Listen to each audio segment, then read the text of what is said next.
नमस्कार, आप देख रहे हैं आज तक। आपके साथ मैं हूं अंजना ओम कश्यप। हल्ला बोल में आपका बहुत बहुत स्वागत है। और दिलचस्प बात यह है कि अभी अभी 5 राज्यों के चुनावी नतीजे आए हैं, लेकिन बंगाल के नतीजों ने शायद विपक्ष को अभी से ही चौकन्ना कर दिया है। यूपी के चुनाव अभी अगले साल होने हैं, लेकिन अभी से ही विपक्ष पूरी तैयारी के साथ मैदान में डट रहा है। अच्छा, क्या दिख रहा है सामने? सबसे दिलचस्प बात यह है कि योगी आदित्यनाथ तो कभी ना शब्द इधर करते हैं ना उधर करते हैं। खुलकर कह रहे हैं कि भाई इतने लोग हैं तो नमाज शिफ्ट में पढ़िए, अगर ज्यादा संख्या हो रही है तो उसको कम कीजिए, अगर कमरे में फिट नहीं आ रहे हैं। सही प्यार से बोल रहे हैं, समझ लीजिए, नहीं तो दूसरी भाषा भी आती है। वहीं दूसरी तरफ अखिलेश यादव क्या कर रहे हैं? वो आजकल रामचरितमानस के अपमान का मुद्दा उठा रहे हैं। वो बड़ा मंगलवार यानी हनुमान जी की खास पूजा के बाद प्रसाद बांट रहे हैं और फिर वीडियो डाल रहे हैं। तो आज सवाल यही है कि क्या बंगाल में हिंदुत्व के जिस कार्ड पर बीजेपी जीत पाई, वो कार्ड यूपी में ना चले, इसकी तैयारी में अखिलेश यादव मैदान में। वहीं दूसरी तरफ ब्राह्मणों के खिलाफ अपमानजनक विवादित बयान बोलने वाले राजकुमार भाटी जी को उन्होंने तलब भी कर लिया। और दिलचस्प है कि राजकुमार भाटी जी आज यहाँ पर लाल गमछा ओढ़कर हमारे साथ डिबेट में भी पहुंच गए, तो उनसे इस बात पर भी चर्चा होगी। लेकिन अखिलेश यादव जिस तरीके से उत्तर प्रदेश की तैयारी कर रहे हैं, उस पर क्या कहना है? तमाम मेहमान हमारे साथ जुड़ गए हैं। जल्दी से आपका परिचय करा देते हैं। प्रदीप भंडारी हमारे साथ जुड़ रहे हैं, जो कि राष्ट्रीय प्रवक्ता है बीजेपी के। सुबुही खान, संयोजक राष्ट्र जागरण अभियान की। मोहम्मद फैज खान, संयोजक मुस्लिम राष्ट्रीय मंच के। ये तीनों इस तरफ है, तो दूसरी तरफ राजकुमार भाटी के साथ मौलाना अंसार रजा, चेयरमैन गरीब नवाज फाउंडेशन के। हाफिज गुलाम सरवर साहब इस्लामिक स्कॉलर के तौर पर हमारे साथ इस चर्चा में जुड़ रहे हैं। लेकिन अखिलेश यादव ये भी कह रहे हैं कि नमाज को लेकर, सड़क पर नमाज पढ़ने को लेकर जो योगी आदित्यनाथ ने कहा है वो गलत है। दोनों तरफ साधने की कोशिश करें। पहले ये रिपोर्ट देखिए, फिर चर्चा की शुरुआत। इस हफ्ते का मंगलवार आ रहा है तो 7 दिन पुरानी ये तस्वीरें दोबारा याद आ गई हैं। पिछले हफ्ते बड़े मंगलवार को लखनऊ में अखिलेश यादव भंडारे का प्रसाद बांटते नजर आए थे। हिंदू आस्था को सार्वजनिक करने की समाजवादी परिवार की ऐसी तस्वीरें राजनीति में एक तरह से दुर्लभ है। और इसीलिए जहां एक और सवाल उठ रहा है कि क्या अखिलेश यादव यूपी में 2027 के चुनाव के पहले मुस्लिम वोटों के समीकरणों के साथ बीजेपी के हिंदुत्व को रोकने का दांव चल रहे हैं। यहां यह भी सनद रहे कि बड़े मंगलवार पर भंडारे का प्रसाद बांटने के अगले ही दिन अखिलेश यादव ने अपने पीडीए कार्ड पर ऑडिट वाला दांव चला था, जिसमें उन्होंने जातीय भेदभाव का आरोप दोहराया था। अगर वंचित समाज का कोई व्यक्ति प्रोग्रेसिव डिसीजन लेता है, लैपटॉप बांटता है, एक्सप्रेसवे बनवाता है, डायल 100 बनवाता है या अन्य वर्ल्ड क्लास इंफ्रास्ट्रक्चर के काम करता है, तो उसका आवाज गंगा जल से धुलवाया जाता है। ये वही अखिलेश हैं जिन्होंने योगी आदित्यनाथ के सड़क पर नमाज के खिलाफ सख्ती को ये कहकर चुनौती दी है कि अगर कोई सड़क पर नमाज पढ़ रहा है तो क्या दिक्कत है। उधर योगी आदित्यनाथ बकरीद पर सड़क पर नमाज को रोकने के लिए बेहद मुस्तैद दिखते हैं। पिछले हफ्ते सड़क पर नमाज को लेकर योगी का ये बयान सुर्खियों में था। लोग मुझसे पूछते हैं, साहब आपके यहाँ यूपी में क्या सड़कों पे सचमुच नमाज नहीं होती? मैं कहता हूं कतई नहीं होती है, आप जाके देख लो, नहीं होती है। अरे सड़कें चलने के लिए है या कोई भी व्यक्ति आकर के चौराहे पे आके तमाशा बना देगा? क्या अधिकार है उसको सड़क रोकने का? आवागमन बाधित करने का कौन सा अधिकार है? जहां उसका स्थल होगा वहां जाके करे। इस बयान के बाद रविवार को कानून व्यवस्था पर समीक्षा बैठक के बाद प्रशासन को योगी आदित्यनाथ ने निर्देश दिया कि सभी धार्मिक आयोजन केवल उनके परंपरागत और निर्धारित स्थलों पर ही किए जाएंगे।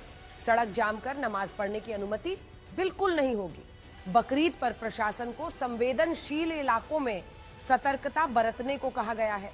किसी भी सार्वजनिक स्थान पर कुर्बानी देने की अनुमति नहीं दी जाएगी। प्रतिबंधित पशुओं की कुर्बानी को लेकर सरकार ने 0 टॉलरेंस की नीति अपनाने का आदेश दिया है।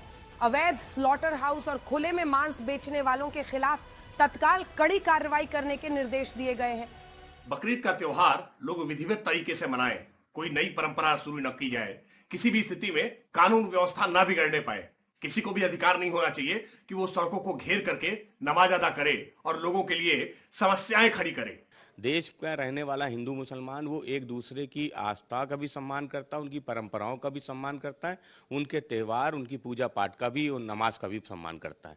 ये जितने बयान आते हैं चुनाव के लिए आते हैं, भारतीय जनता पार्टी के एजेंडे में शामिल है, इसलिए आते हैं।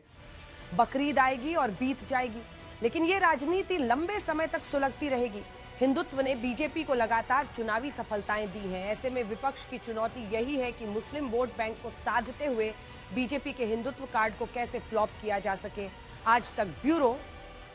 आइए चर्चा की शुरुआत करते हैं। प्रदीप भंडारी जी, पहला प्रश्न आप ही से है, क्योंकि अखिलेश यादव ये कह रहे हैं कि भाई ये जो नमाज को लेकर योगी आदित्यनाथ कह रहे हैं वो गलत है। अच्छा देखिए, वो सॉफ्ट हिंदुत्व का भी कार्ड खेल रहे हैं, क्योंकि वो प्रसाद भी बांट रहे हैं।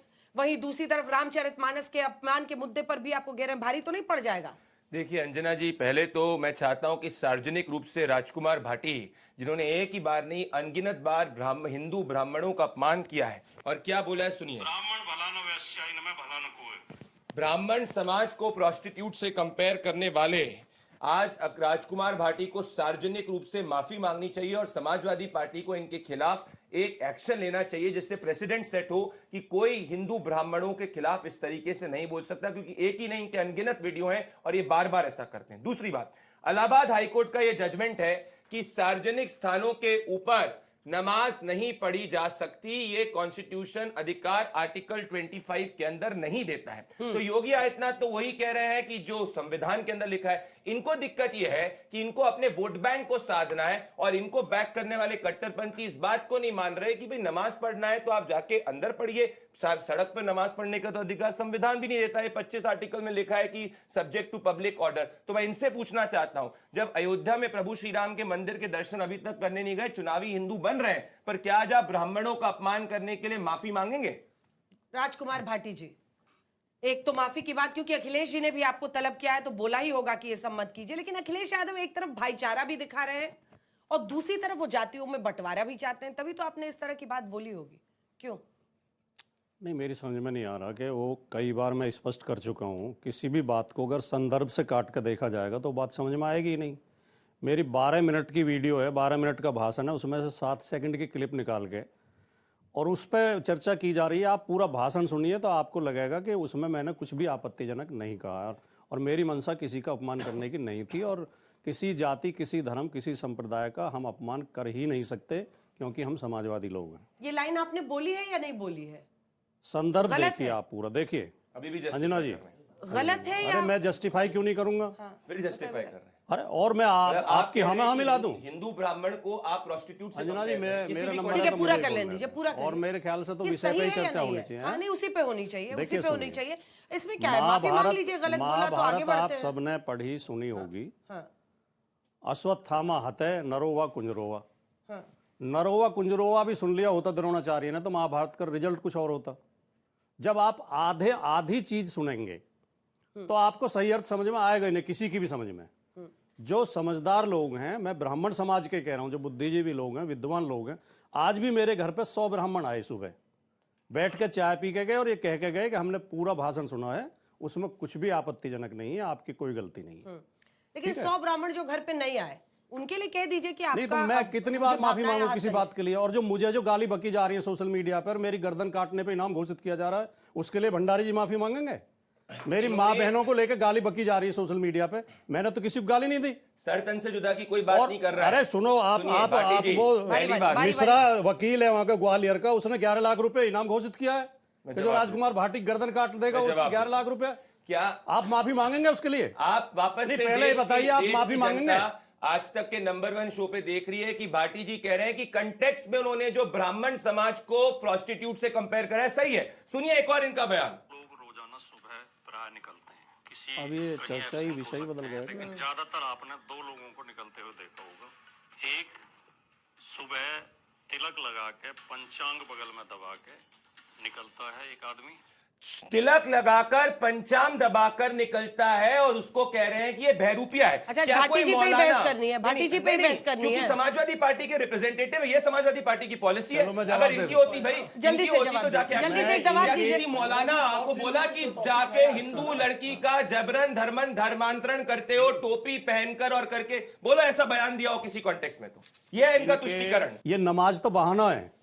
ये केवल जो भोले भाले हिंदू हैं, जो सीधे हिंदू हैं, उन्हें ये दिखाने के लिए कि हम मुसलमानों को औकात में ला रहे हैं उनकी वोट हासिल करने के लिए। इनका असली निशाना दलित और पिछड़े हैं। पश्चिम बंगाल में जो 17% आरक्षण ओबीसी का है वो इन्होंने आज 7% कर दिया है, जबकि मंडल आयोग की रिपोर्ट के अनुसार 27% है। ओबीसी की आबादी 54% है, 54% को 27% आरक्षण, उसमें भी पश्चिम बंगाल में 17, और आज कर दिया इनकी सरकार ने 7%। झूठ। तो असली क्या झूठ है? झूठ। 7% नहीं किया, मुसलमानों को 7% नहीं किया, नहीं 17 का 7 किया, नहीं किया। जो मुसलमानों को ओबीसी के इस तरह झूठ बोलने से कुछ फायदा हो रहा है। आप ये कह रहे हैं कि मैं आपसे बात नहीं कर रहा, मैं अंजना जी से बात कर रहा हूं। नहीं कह रहा हूं, पर अंजना जी इनका असली मकसद ये है बोले हिंदू है, मुसलमान को दिखा के ओबीसी और एससी के हक खाना चाहते हैं। बदमाश कह रहे हैं आपने, ये 85% हिंदुओं का शोषण करना चाहते हैं, उनके हक मारना चाहते हैं, उन्हें अपमानित करना चाहते हैं। पर क्या बंगाल ने अखिलेश यादव को सिखा दिया कि आप सिर्फ एक तरफ की बात करके कि आंखों में मदीना और वहीं चले ये करे, ये सब कावा मदीना करने से सिर्फ वोट नहीं मिलेगा, आपको हनुमान जी की भी आरती उतारनी होगी? देखिए, भारत की राजनीति में शायद मुलायम सिंह यादव जी से बड़ा हनुमान भक्त कोई और नेता हो। वे हनुमान के भक्त थे, हनुमान की पूजा करते थे हमेशा। लखनऊ में आज नहीं, बड़े मंगल पे जो भंडारे लगते हैं, डिम्पल जी हर साल बड़े मंगल पे भंडारा लगाती हैं लखनऊ में। अच्छा। जो हनुमान जी के नाम से लगते हैं। किसी की आस्था पे प्रश्न करना और किसी की आस्था पे सार्वजनिक चर्चा करना, यही प्रोटोकॉल के खिलाफ है। सबकी अपनी अपनी आस्थाएं हैं। हिंदुओं को बदमाश हम हनुमान अपना जस्टिफाई किया, ये बहुत बड़ी बात है। अगर ये कोई दूसरे धर्म की बात होती तो सरतन ये घोर जातिवादी व्यक्ति है, इन्हें केवल ब्राह्मण दिखाई दे रहा है, बाकी देश दिखाई नहीं दे रहा। ब्राह्मण को ये केवल ब्राह्मण पर चर्चा करना चाहते हैं, घोर जातिवादी व्यक्ति हैं। ये आपकी पूरी डिबेट को एक जाति पे ले जाना चाहते हैं, ये घोर जातिवादी व्यक्ति हैं। हम पूरे समाज पे बात कर रहे हैं, इन्हें केवल ब्राह्मण पर चर्चा करनी है। ठीक है, वापस आ रहे हैं भाटी जी, लेकिन आप उन पर जातिवाद का आरोप लगा रहे हैं। जाति की बात आपने कही जिसको लेकर ये बवाल छिड़ रहा है। नो, और हमारी यही कोशिश है कि आप डिबेट में आइए, अपनी बात रखिए, आगे बढ़िए। आपने जो भी बोला, मेन सवाल पर आइए। मुझे जितना याद है, राजकुमार भाटी हल्ला बोल के हर शो में कहते थे कि धर्म हमारे लिए निजी आस्था का विषय है, आज भी हम धर्म की दुकान नहीं लगाते, हम धर्म पे राजनीति नहीं करते। तो फिर आज वीडियो क्यों डालना पड़ रहा है, ये मेरा प्रश्न, इसका तो जवाब ही नहीं आया। ये तो आज के युग में हर व्यक्ति किसी को बुखार भी होता है, उसे भी सोशल मीडिया पर डालता है। किसी ने व्रत रखा है, कोई पूजा कर रहा है, कोई क्रिकेट खेल रहा है, सब डालते हैं। ये तो आजकल है, आम प्रचलन है। फिर ये खिल्ली उड़ा रहे हैं। एक हिंदू महिला अगर व्रत करती है तो उसका अपमान कर रहे हैं, ऐसा मुसलमानों पे क्यों नहीं बोलते? वोट बैंक पे बोलो एक मौलाना टोपी पहनकर भाई भंडारी को क्या हो गया, ये विषय से पलट रहे हैं। हिंदू धर्म की ये गाड़ी को ट्रैक से बाहर ले जा रहे हैं, आपको एक्सपोज कर रहा हूँ, आपका चेहरा ये तैयारी करके नहीं आए, विषय की जानकारी नहीं है। और इसीलिए आज आप हारोगे। अखिलेश यादव अगर चुनाव हारेंगे तो उसका जिम्मेदार राजकुमार भाटी होगा। देखिए, कल सुंदरकांड का पाठ चल रहा था, मैं भी वहां पर गया था। बहुत अच्छी पंक्ति उसमें आई, जहां सुमतितः संपत्ति नाना, जहां कुमतितः विपत्ति निदाना। सुमति होगी तो संपत्ति आएगी और कुमति होगी तो विपत्ति आएगी। इसलिए हम सुमति से चले और कुमति से बचे। जो सही बात है उसको स्वीकारे। बिल्कुल अंजना जी, मैं थोड़ा सा इस बात को आगे बढ़ाना चाहूंगा। देखिए, यदि किसी को जाति के नाम पर मंदिर में नहीं घुसने दिया जाएगा, किसी दूल्हे को इसलिए घोड़ी से उतार दिया जाएगा कि वो अमुक जाति का है, तो मैं उसका विरोध करूंगा, मैं भी इस देश का नागरिक हूं। लेकिन मेजर सोमनाथ शर्मा जिन्होंने परमवीर चक्र जीता, क्रांतिकारी चंद्रशेखर आजाद जी जिन्होंने देश की आजादी के लिए योगदान दिया, राम प्रसाद बिस्मिल जी, मंगल पांडे जी, परशुराम जी, यदि इनकी परंपरा का अपमान होगा तो मैं इसका विरोध करूंगा और इसके लिए व्यक्ति को माफी मांगनी चाहिए।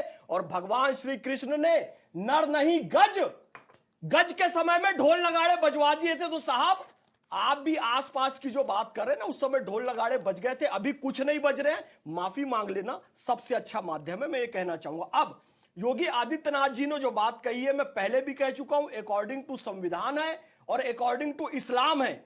अल्लाह रब्बुल इज्जत खालिके कायनात अपना काम करवाना जानता है।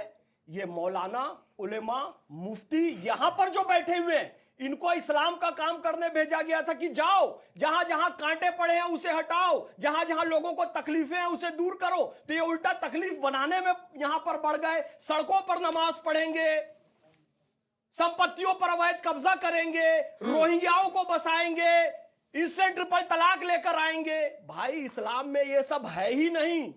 तो अल्लाह को अपना काम करवाना था।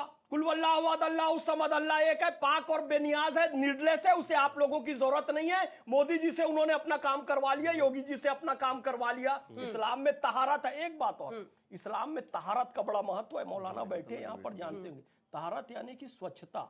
सड़कों पर कितनी गंदगी होती है आप जानते हैं, कोई थूक देता है, गाड़ियां आती है, नाली का गंदा पानी आता है, वहां नमाज पढ़ने की जिद अजीब सी है। क्यों मौलाना अंसार रजा साहब, क्या वो सही नहीं कह रहे हैं?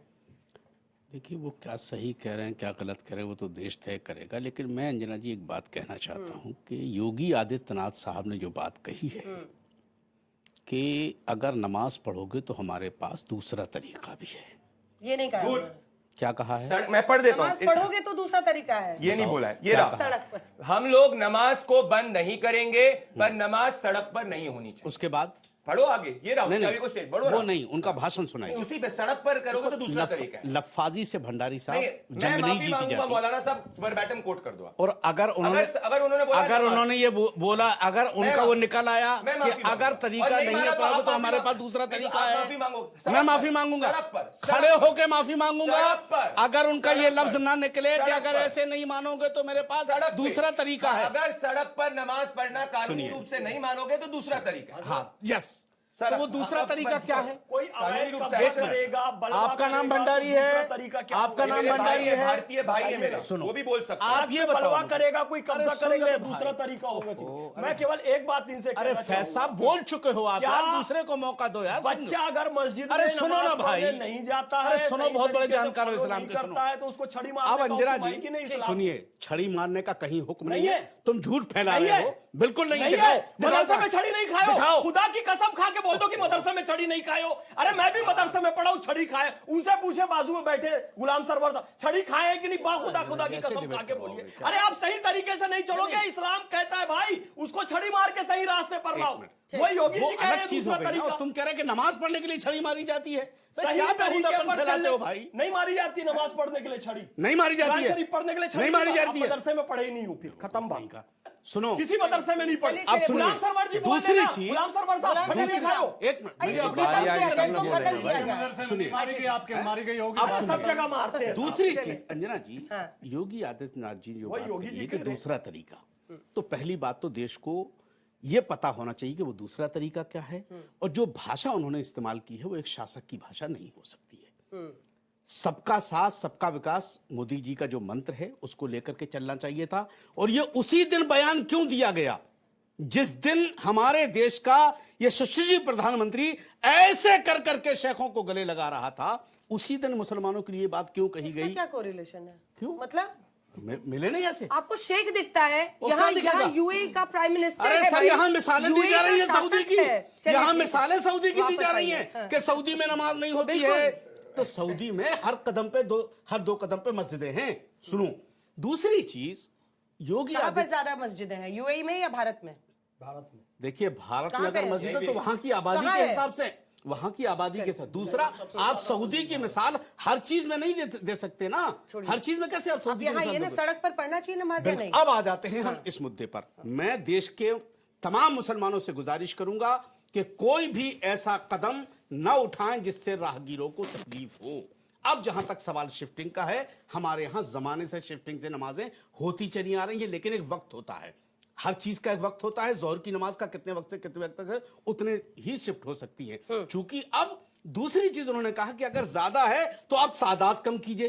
तो अब जिस आदमी के ऊपर नमाज फर्ज हो चुकी है, और उसकी तादाद हम कैसे कम करें? गोली मार दें उनको, नदी में डुबो दें उनको, क्या करें हम उनका? वो बता देना मुझे। इतना सारा लैंड क्या सुबह ही करेंगे जी ये लोग? सुबह, हाँ? उसको छोड़ उसका दीजिए, इतना सारा लैंड क्या करेंगे? वो सरकार कॉम्प्लेक्स समझेगी, वो बना तुम के नहीं रखे हैं समझोगे, ये लोग। तुम्हारी हैसियत अपने इतनी नहीं पर्सनल घर है बना कि के तुम रखे वक्त हैं को लोग। समझोगे। वहाँ नमाज क्यों सुनो, नहीं पढ़ते हैं? ये बताओ आप मुझे, उन सुबह लोगों जी। का क्या करें? उन्होंने कहा कि जी। जनसंख्या कम करो। अंसार जी हो जी। गया। कह रहे हैं कि जनसंख्या कम करने क्यों कहा? जी जी नहीं, अंजना जी, नमाज के लिए जो उन्होंने कहा है जनसंख्या कम करो, तो वो कहां जाएं जिन पर नमाज फर्ज हो चुकी है? जी वो अंजना बताएं जी, ना। देखिए मैं उत्तर प्रदेश की बेटी भी हूँ, मुसलमान भी हूँ और एक अधिवक्ता भी हूँ।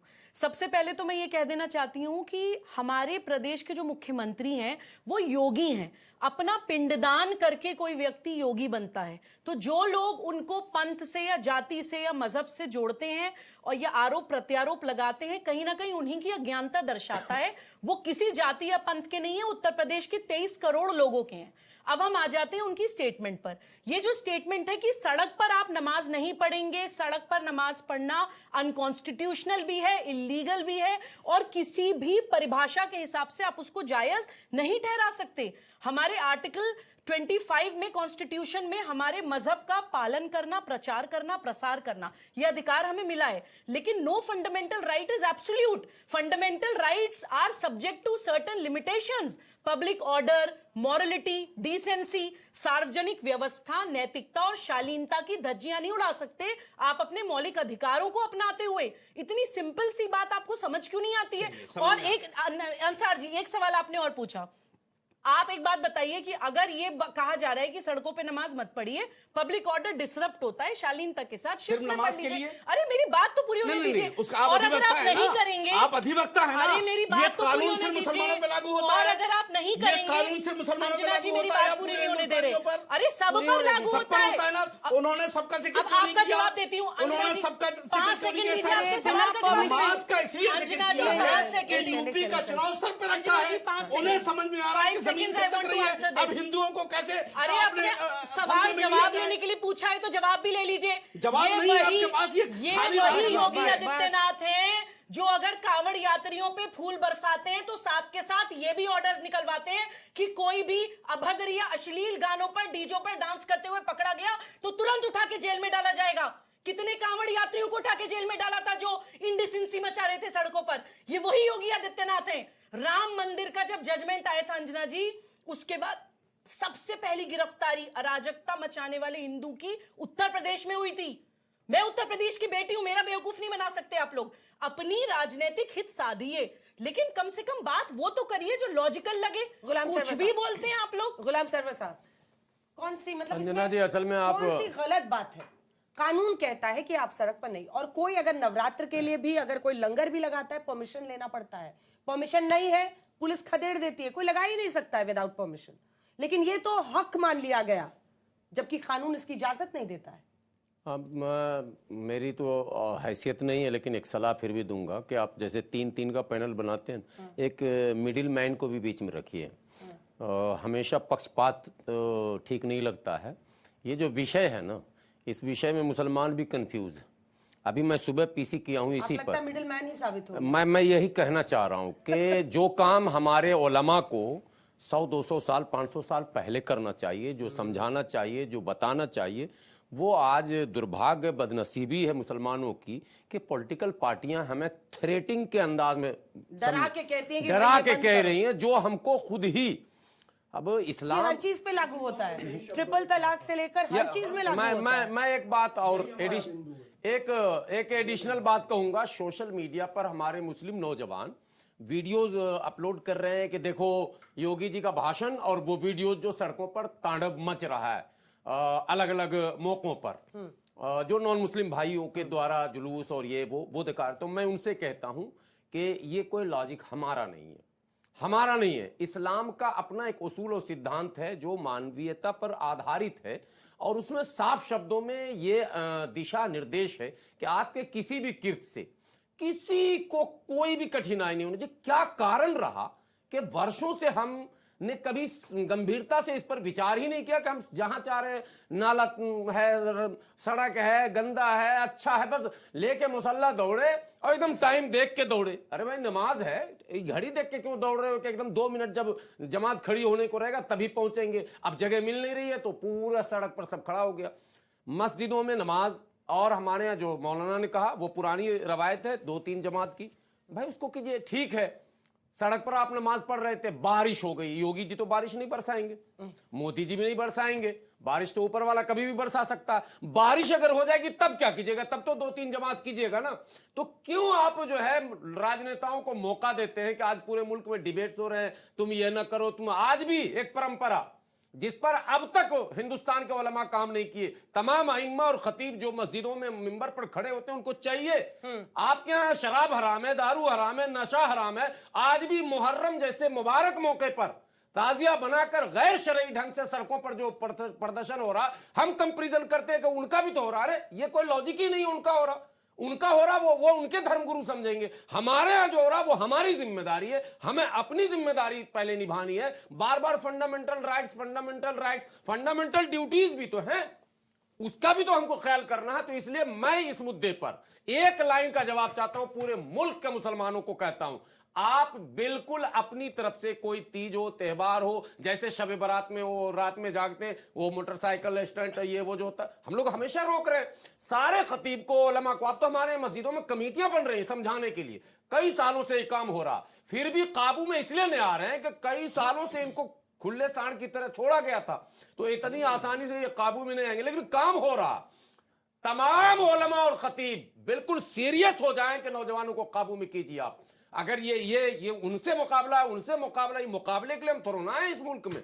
इस मुल्क को अमन चैन सुकून मुझे लगता है संजीदगी के साथ आपने जो ये गंभीर बात की है, बहुत क्रांतिकारी बात है, लेकिन वाकई काबिले तारीफ है। क्योंकि होता क्या है कि बंद कमरे में शायद मौलाना अंसार रजा भी ये बात कह लें, क्योंकि मैं इनको जानती हूं, उनको भी समझ में आ रहा होगा कि जो वो कह रहे हैं उसमें कितना सेंस है, लेकिन खुलकर कोई बोलने की हिम्मत नहीं करता है। और हो सकता है सोशल मीडिया पर लोग आपका पीछा करें, लेकिन आप खुलकर रहिएगा। और जिस तरीके से हर धर्म पर लागू होता है, एक सेकेंड, ये हर धर्म पर लागू होता है, बिल्कुल हर धर्म पर लागू होता है कि हम ये समझे कि हम धर्म का पालन करने के लिए सड़क पर उतर रहे हैं, इसलिए नहीं कि हम वहां पर गड़बड़ करें। राजनेताओं को मौका ही नहीं मिलना चाहिए जो मिल गया। गुलाम जी, आपने जो कहा उसके लिए खड़े होकर आपके लिए ताली बजाना चाहता हूं। ये सच्चे भारतीय मुसलमान है जो असली सेक्युलरिज्म की बात करते हैं। देखिए यहाँ पे अंसार रजा जी, मैं अंसार रजा को एक्सपोज भी करूंगा।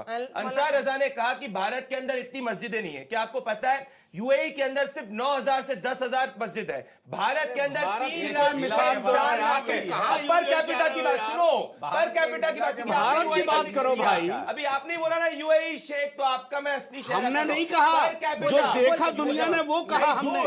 पर किसी भारत के मुसलमान से ऐसे मिले क्या? किसी भारत के मुसलमान से ऐसे मिले क्या? ऐसे मिले क्या? ऐसे मिले क्या किसी भारत के मुसलमान से? ऐसे मिले क्या? ऐसे मिले क्या? नहीं दिख रहा। आरिफ मोहम्मद खान में इनको मुसलमान नहीं दिखता, उनको सिर्फ दिखाई देता तुम्हें। आरिफ मोहम्मद खान चूंकि माथा टेकते हैं इसलिए दिखाई देता है तुम्हें। ये माथा टेकते हैं इसलिए कर्नल निजामुद्दीन के पैर छुए मोदी जी ने। उस्ताद बिस्मिल्लाह खान साहब को भारत रत्न से नवाजा गया है। डॉक्टर एपीजे अब्दुल कलाम साहब को इस देश का राष्ट्रपति बनाया गया है, इस देश के प्रधानमंत्री को बैठाया गया है। हर वो मुसलमान दिखाई देगा जो मंदिरों में माथा टेकेगा। बारी-बारी से जो मंदिर के सामने माथा टेकेगा। हम माथा नहीं टेकेंगे, हम सिर्फ अपने रब के आगे झुकेंगे और हम कहीं माथा नहीं टेकेंगे। सुनिए, हम कोई माफी, हमने कोई ऐसा पाप नहीं किया है कि हमने डीजल बढ़ा दिया तो हम अगर डर में नहीं रहोगे हमने कोई पाप नहीं किया है। 1200 आपको सिर्फ वो मुसलमान दिखाई देता है जो मंदिर में माथा टेकता है। आपको वो मुसलमान दिखाई देता है जो मंदिर में माथा टेकता है। हम मंदिर में माथा नहीं टेकेंगे, हम एहतराम करेंगे, इज्जत करेंगे, सारे धर्मों की इज्जत करेंगे, लेकिन सब अपने भाटी जी एक सेकंड, भाटी जी, जो इन्होंने कहा सरवर साहब ने, उसमें आपको दम नहीं दिखा। बहुत अच्छी बात उन्होंने कही है और हर धर्म के लिए वो सही है। दूसरा, योगी आदित्यनाथ जो कह रहे हैं उसमें क्या गलत है? मैं गुलाम सरवर साहब की बात से पूरी तरह सहमत हूं। और उन्होंने, क्योंकि वो जिस धर्म से आते हैं, उन्होंने उस धर्म के लोगों को कहा है कि कंट्रोल रखो, अनुशासन रखो, ऐसा काम मत करो जिससे दूसरों को उंगली उठाने का मौका मिले। लेकिन जो उत्तर प्रदेश के मुख्यमंत्री हैं उनको बोलना चाहिए था कि सड़कों पर कोई भी धार्मिक क्रियाकलाप नहीं होंगे। स्पेशली ये कहना कि नमाज नहीं होगी, वो भेदभाव दर्शाता है। तो ऐसी भेदभावपूर्ण भाषा शासकों को नहीं बोलनी चाहिए। देखिए आपकी एक लाइन पे कितना बवाल मचा है ना। एक सेकंड, एक रेफरेंस इसलिए दे रही हूँ, एक रेफरेंस। उनको ये बोलना चाहिए था, उनको सब सोच समझ के बोलते हैं भाटी जी, सबको पता है कि मेरे बोलने का क्या असर होगा। सोच समझ के ही बोला होगा। भंडारी जी को तो जानकारी नहीं, अपडेट नहीं है। जिस दिन, देखो बीच में कृपया, जिस दिन पश्चिम बंगाल में ओबीसी का आरक्षण चोरी करना था उसी दिन नमाज का बयान दे दो, ताकि बहस इस पे होती रहे, वरना आज आरक्षण पे बहस हो रही होती। ओबीसी के आरक्षण को 17 से घटा के 7 क्यों कर दिया, ये मुद्दा दब जाएगा। चलिए जब आपकी केस कमेंट आ रही थी फिर मैं इन दोनों से जवाब दूंगी। इसलिए सोच समझ के दिया होगा। ये तस्वीर दर्शाती है इनमें और हम में क्या फर्क है। तस्वीर दर्शाती है भारत की खूबसूरती, भारत की खूबसूरती दर्शाती है। इसमें है क्या? भारत एक धर्मनिरपेक्ष राष्ट्र है दर्शाती है। ये क्यों दिखा रहे हो आप? अरे मेरा हक है, मस्जिद के अंदर क्या दिखाना चाह रहे हो? आपको क्या गिल्ट है? क्या मोदी जी मस्जिद में नहीं गए? क्या मोदी जी मस्जिद में नहीं गए? बता तो रहा हूँ फर्क क्या है। वो दिखाओ ना मोदी जी वाली, फर्क बता रहा हूँ। मोदी जी वाली दिखाओ ना। ये है कि ये वोट बैंक एक तरफा बोलते हो यार, जाते मतलब हैं, मोदी जी मस्जिद प्रभु में श्री जाए राम तो जायज है, के अखिलेश जी चले जाए तो नाजायज हो गया। जाते हैं और साथ में क्या तमाशा करते हो यार डिबेटों में आकर के, एक तरफा बोलते हो। इनको गुलाम जी जैसे लोगों ने इनको आईना दिखाया है कि हिंदू ब्राह्मणों को गाली बको, प्रभु श्री राम के मंदिर में अयोध्या में दर्शन करने मत जाओ, और साथ में हिंदुओं को जाति में बैठो, और उसके साथ में जो मुसलमान सड़क पे नमाज पढ़े उसको बैक करो। सड़क पे नमाज की बात इसीलिए चली क्योंकि एक जगह पे नमाज पढ़ी जाती है, वो यहाँ नहीं है। ये सच्चाई की बात है। अंजना जी, सबसे पहले तो मैं गुलाम सरवर जी की बात की तारीफ करती हूँ कि उन्होंने बहुत अच्छा डायरेक्शन दिया। देखिए, हम जब बच्चे थे हम लोगों को तो वो इस्लाम बताया गया था कि पैगंबर मोहम्मद सल्लल्लाहु अलैहि वसल्लम अगर नमाज पढ़ने जा रहे हैं और उनके कुर्ते पर एक बिल्ली बैठी है तो वो अपने कुर्ते को कैंची से काट देते हैं ताकि बिल्ली की नींद खराब ना हो। ये इस्लाम हमें पढ़ाया गया है। आजकल हम जो सड़कों पर देख रहे हैं वो इस्लाम नहीं है, वो शक्ति प्रदर्शन है। वो इस्लाम नहीं है, वो इस्लामिक स्टेट है। वो इस्लाम के नाम की राजनीति है। और बहुत अच्छा है कि अगर मुसलमान बच्चे सरवर साहब की बात माने या हमारी बात को समझते हुए एक्चुअल समझें कि रियल इस्लाम क्या है, किसी को तकलीफ ना देना। और सबसे अच्छी इबादत तहज्जुद की नमाज, रात को 2 बजे की नमाज सबसे पावरफुल नमाज क्यों कही जाती है अंजना जी? क्योंकि उस समय कोई डिस्टर्बेंस, कोई डिस्ट्रैक्शन नहीं है, आप डायरेक्ट अल्लाह से बात कर रहे हैं। सबसे अच्छी इबादत वही होती है जो अल्लाह और आपके बीच में अकेले में हो। आपको उसके लिए विटनेसेस की जरूरत या अपने पावर प्रेजेंटेशन या शक्ति प्रदर्शन की जरूरत नहीं होती। जो लोग सड़कों पे नमाज पढ़ने के लिए जिद कर रहे हैं वो इबादत नहीं है, वो अहंकार है, वो जिद है। कोई जिद नहीं कर रहा और जिद करनी भी नहीं चाहिए। कोई जिद नहीं कर रहा, कोई जिद नहीं कर रहा। अरे अब कोलकाता की तस्वीर दिखाएं आप, दिखाएं आपको राजा बाजार की। एक सेकेंड, पुलिस के साथ झड़प हो गई, वहां पर ऐसी नौबत आ गई, लाठी चार्ज की नौबत आ गई, कहे नहीं हम सड़क पे ही पढ़ेंगे नमाज, क्योंकि उनको बता दिया गया कि तुम्हारा अधिकार है। नहीं नहीं नहीं, ऐसा कोई अधिकार किसी का नहीं है, ऐसा कोई अधिकार किसी का नहीं है। पश्चिम बंगाल का जो आप बार बार मिसाल दे रही हैं, चूंकि पश्चिम बंगाल में ये होता रहा है, उन लोगों को समझ जाना चाहिए कि अब हालात कैसे हो रहे हैं। कई सालों में कांग्रेस ने, मतलब हालात बदल रहे हैं इसलिए बदल दो। बिल्कुल हालात बदल रहे, बदल जाइए आप। गलत नहीं है वो, मतलब गलत क्या? अगर गलत होता ऐसी धमकी दी जाती क्या? ऐसी धमकी दी जाती क्या? फेंकने को बैक कर रहे हैं आप, यही सोच है। पुलिस वालों के ऊपर पत्थर फेंकने की बात हुई, जाके जब उनको हटाया गया सड़क से, आप उसकी बैकिंग कर रहे हैं। ये आपकी सोच है। आप और गुलाम नवाज में यही फर्क है। ये भारतीय मुसलमान के एम्पावरमेंट की बात करते हैं, उसके नाम ये कह रहे हैं कि वहां के मुसलमानों को ये समझ जाना चाहिए कि अब समय बदल गया, बिल्कुल बदल गया। देखिए मैडम, अरे हमेशा धर्म तो नहीं बदलेगा। मैं आप बहुत हिंदुस्तान वाली बात, आप हिंदुस्तान की बहुत बड़ी अरे गुरु, समय बदल गया, थोड़ा देर शांत रहो। समय बदल गया। कांग्रेस आएगी, समाजवादी आएगी तो गुंडागर्दी करेंगे, फिर से वही मारपीट करेंगे, फिर से सड़कों पर कब्जा करेंगे, फिर से एक नया चीज पैदा करेंगे, फिर से मुख्तार पैदा करेंगे, फिर से अफजल गुरु पैदा करेंगे, फिर से याकूब मेमन। अभी समय बदल गया, अभी थोड़ा जनसंख्या नियंत्रण, समय बदला अंजना जी, समय बदला, वरना यही आगे योगी आदित्यनाथ पार्लियामेंट में रो रहे थे। समय की बात है, ये सिर्फ समय की बात है, ये समय की बात है भाई, महंत को, ये समय की बात है। छोड़ो ना यार, को आप आपस में पारित कर रहे हैं, ये इनकी सोच है। ये उस समय का इंतजार कर रहे हैं जब इनकी जनसंख्या बढ़ जाए और ये महंत को रुलाए। पार्लियामेंट में रोए वाली सोच है आपकी, कभी वो समय नहीं आएगा, कभी वो समय नहीं आएगा। आपके जीवन काल में समय नहीं आएगा कि हमें नहीं जरूरत है ऐसे समय की माफी चाहता हूँ। मुझे ऐसे समय की जरूरत नहीं कि मुझे रोना पड़े अपने हालात पर, मुझे ऐसे समय की जरूरत नहीं है। इनकी बात से वो शक्ति प्रदर्शन दिख रहा है कि फला ये कर रहा है तो ये करे। धर्म थोड़ी बदलता है कि भाई अब किसी और की सरकार आई है तो आपकी सोच, आपका धर्म बदल जाएगा। धर्म तो वही कहेगा जो पहले कह रहा था। जिस इस्लाम में इमामत, शरीयत, तरीक़त, इबादत, मन सारी चीजें हैं, हमको तो कहा गया कि तुम दुनिया को रास्ता दिखाने के लिए ही तुम भेजे गए हो, तुम्हें इसी लिए लाया गया रोए ज़मीन पर कि दुनिया की रहनुमाई करो। हम अगर ये कहते हैं कि अरे हालात ऐसे बन गए कि अब हम वो चीज़ नहीं, हालात हमको बदलना, और हम हालात के साथ अगर बदल रहे हैं, ये मुझे लगता है कि बिल्कुल गैर माने गैर इस्लामी है, बोलिए, बिल्कुल ये बोलिए। सूट नहीं बैठ रहा। एक बात और भी, मौलाना अंसार रजा साहब भी तो गलत फंसा भी हो गया। नहीं, एक बात और एडिशनल जो अभी अंसार रजा साहब ने भी कही, हमारे एक बहुत बड़े दिग्गज नेता हैं, आप लोग भी उनको भारत के मुसलमानों का सबसे बड़ा नेता ही मानते हैं, हजरत ओवैसी साहब। उनकी तकरीर भी सुनिएगा आप। वो एक तरफ से बड़े कम्युनिटी को ललकारते हैं। पिछले चुनाव में उन्होंने कहा था योगी मोदी चला जाएगा तो तुम्हारा क्या होगा। आप इतनी बड़ी कम्युनिटी को ललकारिएगा, मैं बिल्कुल इसके कैसे कैसे इसमें कैसे आप एडजस्ट कीजिएगा इस सोसाइटी में। इसका मतलब आप अपने समाज को खुद जो है झोंकने की फिराक में है कि जा तू आ बैल मुझे मार कर रहे, मतलब जा तू मर जा बेटा, मेरा काम। ऐसे नहीं चलेगा सर। इस मुल्क के गंगा जमनी तहजीब की जो बात होती है, जो साझी विरासत की बात होती है, वो क्या ललकारना है क्या? वो ललकारने से आप क्या समाज में सुख शांति चैन प्यार प्रेम भाईचारा ला रहे हैं क्या? इसलिए एक आपको सही रास्ता, अब उसको आप इस्लामी रास्ता कह सकते हैं, संवैधानिक रास्ता भी कह सकते हैं, भारत के परंपरागत जो सांस्कृतिक और सामाजिक मार्ग है वो भी कह सकते हैं आप।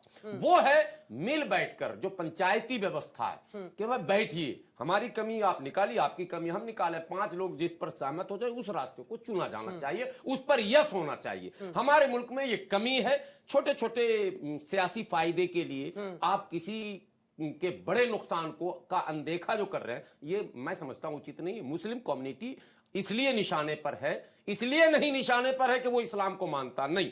मुस्लिम सोसाइटी इसलिए निशाने पर है कि उसने इस्लाम के उसूलों को बहुत पहले पीछे छोड़ दिया। रजा साहब देखिए, सरवर साहब ने जो बात कही है, बिल्कुल मैं ये बिल्कुल इस पक्ष में नहीं हूं कि कोई किसी कम्युनिटी को ललकारे।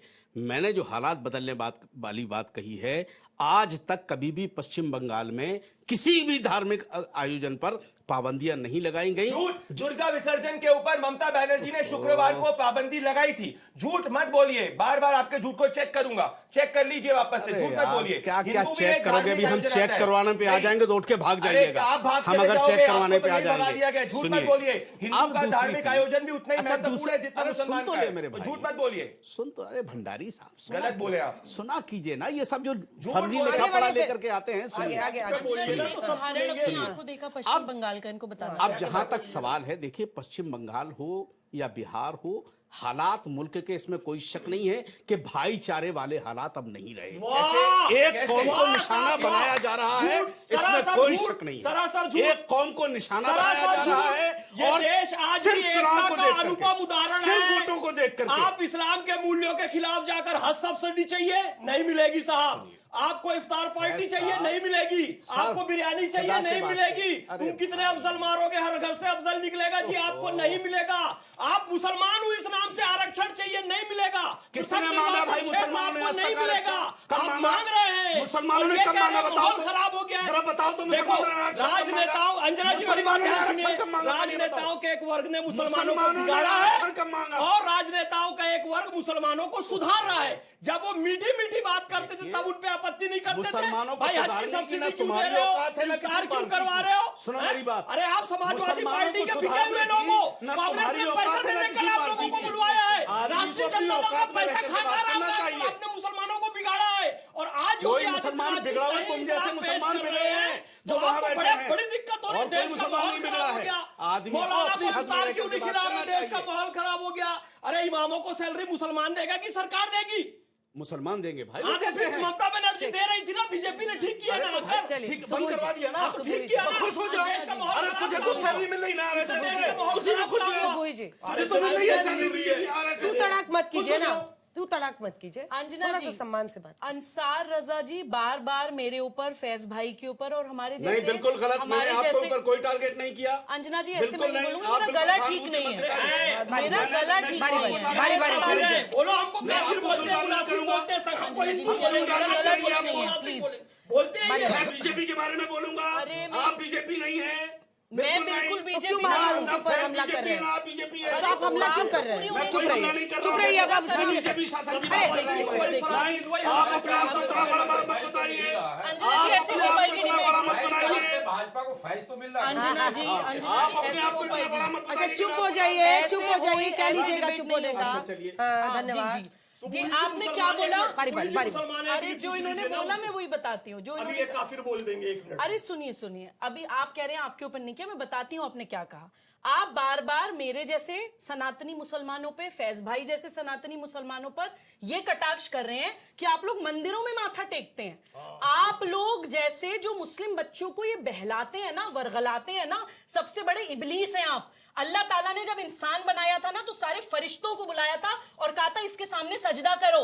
वही अहम ब्रह्मास्मि और तत्वमसी, वही आत्मा और परमात्मा, इब्लीस है आप लोग। जिस फरिश्ते ने रिफ्यूज कर दिया था कि नहीं अल्लाह ताला मैं आपके अलावा किसी के आगे सजदा नहीं करूंगा, उस फरिश्ते के अहंकार के कारण अल्लाह ताला ने उसको इब्लीस बना दिया था।